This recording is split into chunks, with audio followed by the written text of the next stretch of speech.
Here we go again. More 7 Days to Die. Alpha 18. Multiplayer server. So we have finally, partially, created this little representation up top there. So we've got the South Tower fighting position, the North Tower, or South Tower, my bad. South Tower, North Tower. South Tower with the drawbridge and some little rampy ramps for the zombies, or for this one, the chickens.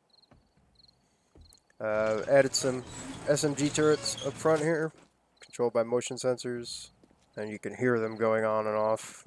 Some automated doors, rolling garage doors. So the SMG turrets are pretty much just for screamers and to keep the doors nice and repaired, or shot up as the case may be. Added a bunch of lanterns in here. Tapped some of the blocks so we could see them when we're digging. So that's what that is. This is just some dead space back here. I was going to use it for like a generator or something if we were going to do electric lights. That needs some support of some kind. So yeah, this is the garage. Still unfinished. I'm probably going to do the floor and turn this area into something. These two rows are pretty much just for the Jeep, so you can drive in, turn around, and drive out. And this is the little utility area with the many forges of cement making. A bunch of rebar frames, cement. This is the main forge. Got all the lead brass. 4 mixers. North turrets. Switch. North auto doors. Switch. Buried chem station. Buried workbench. So there's 2 of each. Supply boxes, campfire, blah, blah, blah, blah, blah. Generator access. Generator's just running the auto doors right now. So let's go up into the utility area. This sits above the garage. I got a little door here where we're digging a bit more. So that's down into the garage there. And again, down into the garage. I was going to string electric lights, so I wanted lots of space. Also, 1 block to absorb the cop spit or explosions, and then a dead block, and then relays so they don't get damaged. These relays are all for the auto turrets, the SMG turrets, and the auto doors. And then here we have access into the tower, which I just rewired. And let's actually run around. So you have some frame of reference. Sorry, this is at night. So here is the north tower, coming up the one side of the garage. And these are zombie entrance ramps. And we have a similar setup on this side. Haven't painted that. Got some wedge tips and wedge tops, and I haven't filled this in. I was going to put some spotlights or something there. I just haven't got around to it.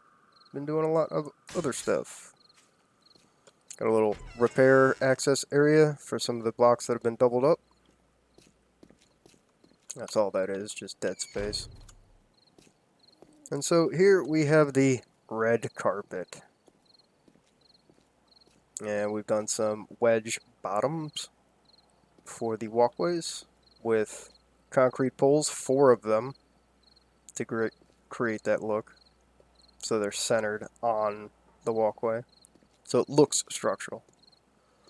And we come up the red carpet. Well, we don't come, but zombies come up the red carpet. And the water slide is open.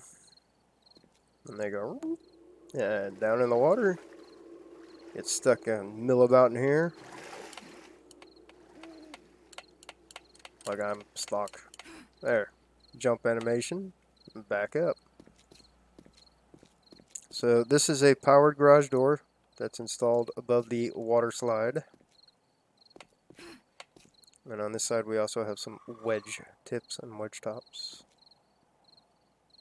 So they slide off. This pole right here got a lantern on it, but it prevents them from running across the top of the garage door or running across the tips, because this is all kind of solid. Like as a player, you can just kind of run around on this. But it seems to prevent them from running across. We were getting some ferals just running straight across. And here's the fate. Oh, that's why this ladder's here. Let's go back a little bit. We have the face of the tower here. Fighting positions all around. A lower fighting position that we can see from this corner.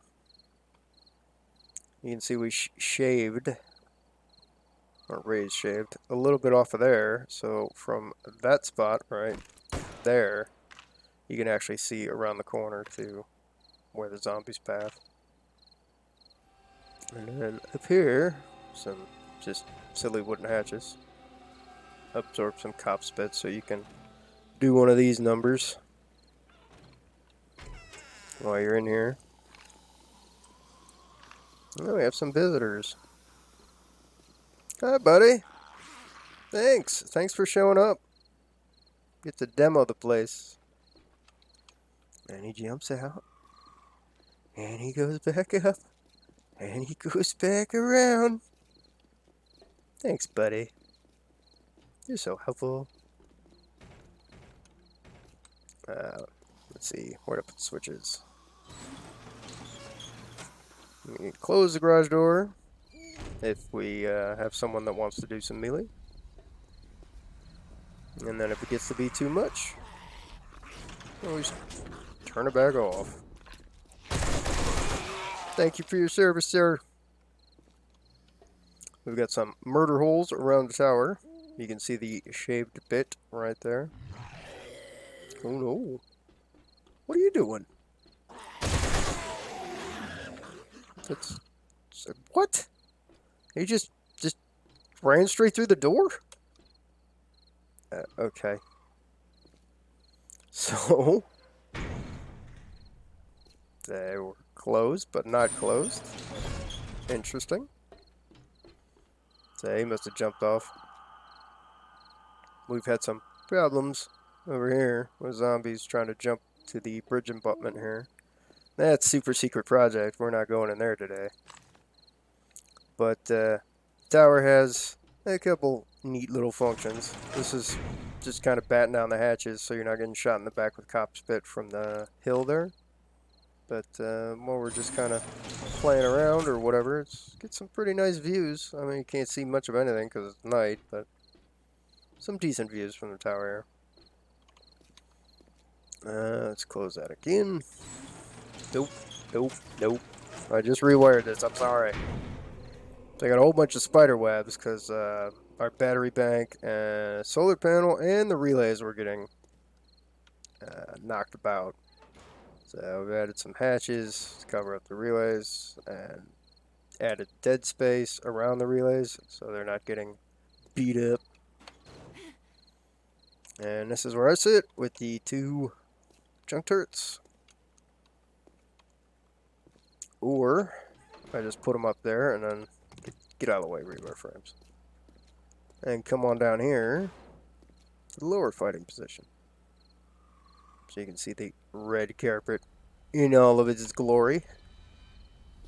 And we got a missing block because I was rewiring stuff. I couldn't quite reach with the wires. So this is the interior of the tower. Got a lantern down here. Lanterns throw light through walls. Torches do not. So all throughout the floor here in the utility area, you might have seen it earlier, we have lanterns placed around just to throw light onto the floor. So it's never really pitch black down here. Let's see what else. We've got this little area for a lantern, and for accessing some of these blocks that are doubled up to repair them if we get like cop explosions. And this is a little dead space. Goes to the front of the bunker. This door will probably go at some point, but for now, here's a little crawl space. Let's see, what else we got? Got a dark trap, wired a motion sensor, which is pointed straight down, so they don't beat their way through this door. We've got a hatch, plus a door. If you ever wanted to open your door at night, because something's beating on it, but you're a little scared to get overwhelmed, this is a great trick. Great trick. So you can fight them without letting them in. So I've got all the relays centered. These walls are doubled up in here, so they should not get damaged. Battery banks should not get damaged. Ew. Damn it. And that's why this block is here. Not just for the lantern, but for me, because I fail at ladders. So a little bit more painting to do on the couple blocks that I replaced to kind of seal that up or make it into a dungeon or something. And a little supplies box here. But yeah, it's been a very fun build and something that doesn't really kind of come into play when you're giving a little tour. I gotta repaint some of that stuff. Is just how much time it takes to cut away and excavate the earth. I mean, this cascading collapses help, but it isn't everything. So this currently kind of leads to nowhere. We have a... Why are there frames in here? Oh. It's blocked up at the top. That is access all the way to the top of the mesa, which is connected currently behind the drawbridge. That's for another episode. So if you watch this and all of this, damn it, more spots to paint. Thanks for watching.